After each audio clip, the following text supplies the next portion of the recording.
solo decirte che gli è stato bien polito retrovarte después de tanto tiempo. Veía tuyo rostro retallato entre un peinato nuevo y elegante. O tuyo refulgir entre ascolos da vida, sentir a tuya voz como una fuente conoixita de veras luminetas, dos tuyos huellos amorosiar a tuya uva.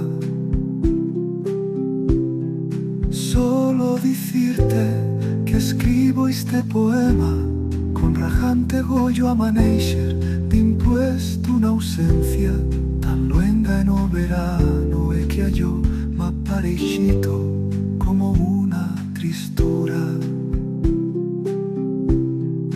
Solo decirte que sonaban enchugarditas campanetas y era día de fiesta en o corazón.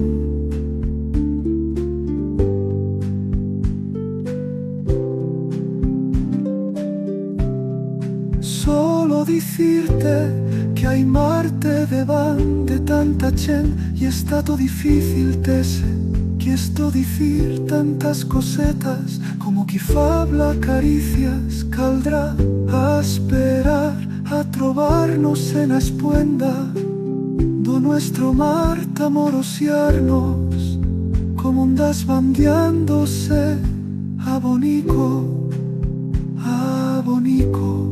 Solo decirte que ya está todo bien altizo lo día, iluminato por los tuyos huellos e labios y estato un beso luengo entre tanta chen sentir os soldos tuyos didos esbarizándose delicadamente por o mío brazo con tanto amor en despedirnos aunitos en un inte.